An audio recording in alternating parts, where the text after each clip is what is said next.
और अहम खबर इस वक्त आपको दे दें, वजीर आजम नरेंद्र मोदी जाएंगे उड़ीसा। जी हां, वजीर आजम नरेंद्र मोदी उड़ीसा जाएंगे, हादसे के मकाम का दौरा करेंगे। बालासुर हादसे में 288 लोगों की मौत हो चुकी है। जराये के हवाले से बड़ी खबर इस वक्त की, वजीर आजम मोदी जाएंगे उड़ीसा। बड़ी खबर, रेलवे का इतना बड़ा हादसा है, ट्रेन हादसा हुआ है। वजीर आजम नरेंद्र मोदी उड़ीसा का दौरा करेंगे, जाए हादसा का दौरा करेंगे। बालासुर हादसे में 288 लोगों की मौत हो चुकी है।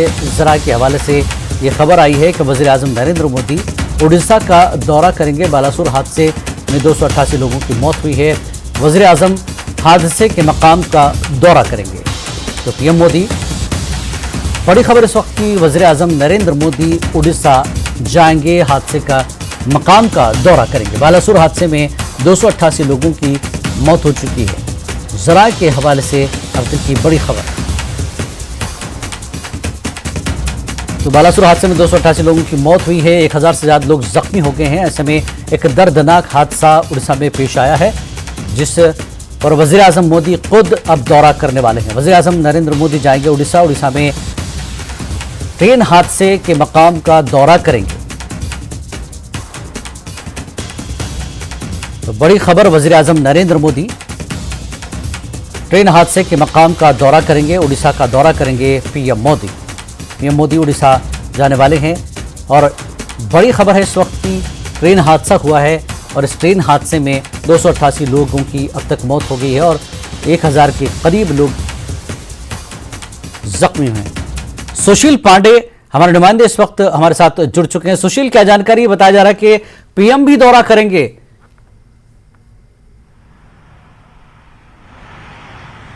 जी बिल्कुल, देखिए साफ तौर से जिस तरह उड़ीसा में एक बहुत दुख भरी और एक बड़ी खबर जो फिलहाल रेलवे त्रासदी को लेकर आई है, कहीं ना कहीं पूरा देश इस पूरे हादसे को लेकर दुखी है। और इस पूरे मामले को लेकर न बात करें तो सरकार की, तमाम राज्य सरकारें फिलहाल इस पूरे घटना की, जिस तरह ये इंसिडेंट हुआ है जिसमें लगभग 288 लोगों की अब तक मौत हो चुकी है, लगभग 1000 से ज्यादा लोगों का फिलहाल जो इलाज है वो अस्पताल में चल रहा है। फिलहाल जो खबर है वो ये है कि प्रधानमंत्री नरेंद्र मोदी स्वयं आज उड़ीसा जाएंगे और सबसे पहले बालेश्वर जो फिलहाल घटना स्थल है, सबसे पहले वो वहां पहुंचेंगे और उसके बाद वो अस्पताल जो कटक का अस्पताल है वहां पर प्रधानमंत्री दौरा करेंगे। वैसे मैं आपको अपने कैमरामैन सोनू से कहूंगा कि वो तस्वीरों में दिखाएं कि प्रधानमंत्री नरेंद्र मोदी के आवास के बाहर हम इस समय मौजूद हैं। आप देख सकते हैं कि इस समय जो देश के गृह मंत्री हैं अमित शाह, वो प्रधानमंत्री आवास पर पहुंचे हुए हैं और आगे की रणनीति पर चर्चा हो रही है। हालांकि देश के प्रधानमंत्री कल से ही लगातार अपनी नजर बनाए हुए हैं इस पूरे घटना को लेकर। रेल मंत्री स्वयं घटनास्थल पर मौजूद हैं। अगर उड़ीसा के मुख्यमंत्री की बात करें तो वो भी घटनास्थल पर मौजूद हैं, क्योंकि ये जो घटना है ये बहुत बड़ी घटना है रेलवे को लेकर। और इस घटना के पीछे की वजह क्या है, कितने भारी संख्या में लोगों की जो मौत हुई है, उससे कहीं ना कहीं पूरा देश कहीं ना कहीं दुखी है। और उसी पूरे मामले की मॉनिटरिंग के लिए भारत के प्रधानमंत्री नरेंद्र मोदी लगातार नजर बनाए हुए हैं। एनडीआरएफ की लगभग 24 टीमें मौके पे हैं और यह भी माना जा रहा है कि स्टेट की जो तमाम कैजुअलिटीज को लेकर तमाम जो एनडीआरएफ की टीमें हैं वो भी मौके पर हैं। यह माना जा रहा है कि अभी और 17 टीमें एनडीआरएफ की फिलहाल और घटनास्थल पर भेजी जाएंगी। लगातार एनडीआरएफ की जो टीम है वो रेस्क्यू ऑपरेशन में लगी हुई है। तमाम लोगों के जो बॉडीज है उनको निकाला जा रहा है। कोशिश ये की जा रही है कि ज्यादा से ज्यादा जो लोग घायल अवस्था में अभी उस गाड़ियों में फंसे हुए हैं उनको बाहर निकाला जाए, क्योंकि जो फिलहाल गाड़ियों की स्पीड थी वो लगभग 100 से ज्यादा थी और इसीलिए जो ये इतनी कैजुअलिटी इतनी बड़ी संख्या में हुई है। लेकिन प्रधानमंत्री के आवास पर अभी इमरजेंसी हाई लेवल की मीटिंग चल रही है, जिसमें देश के जो गृह मंत्री हैं अमित शाह शामिल हुए हैं। कई बड़े अधिकारी इस पूरे मीटिंग में शामिल हैं और आगे की रणनीति बनाई जा रही है कि किस तरह इस पूरी सिचुएशन को टैकल किया जाए, किस तरह तमाम जो लोग हैं उनको बेहतर से बेहतर इलाज दिया जाए।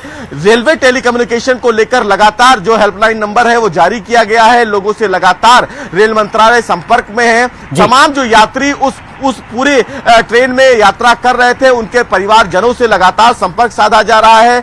जिन जिन लोगों को आइडेंटिफाई किया जा रहा है उनको फिलहाल संदेश दिया जा रहा है, क्योंकि अपने आप में यह बहुत बड़ी घटना है जिसको लेकर न केवल देश बल्कि विदेशों से भी कई जो राजनयिक हैं, कई जो लोग हैं, उन्होंने संवेदना व्यक्त की है। और ऐसे में देश के प्रधानमंत्री के द्वारा वहां पर स्वयं जाना ये अपने आप में बताता है कि यह घटना कितनी बड़ी है।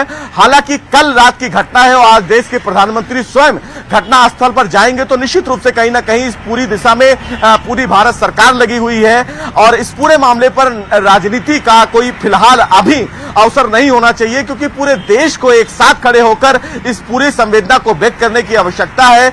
जिस तरह उड़ीसा में अभी एक रात में विजुअल चल रहा था कि वहां पर ब्लड देने की जरूरत पड़ी तो अस्पताल में एक हुजूम देखने को मिला, जो लंबी कतारों में इलाके के कई ऐसे नौजवान हैं जिन्होंने ब्लड डोनेट करने के लिए लाइन लगाकर, कतार लगाकर अपना ब्लड डोनेट किया, क्योंकि बहुत बड़ा हादसा है और कई 1000 के करीब जो है लोग जख्मी हो गए हैं। तो ऐसे में खून की जरूरत, ब्लड की जरूरत पड़ेगी। सुशील, बहुत बहुत शुक्रिया इस पूरी जानकारी के लिए। जैसा कि सुशील ने कहा कि जरा से खबर यह है कि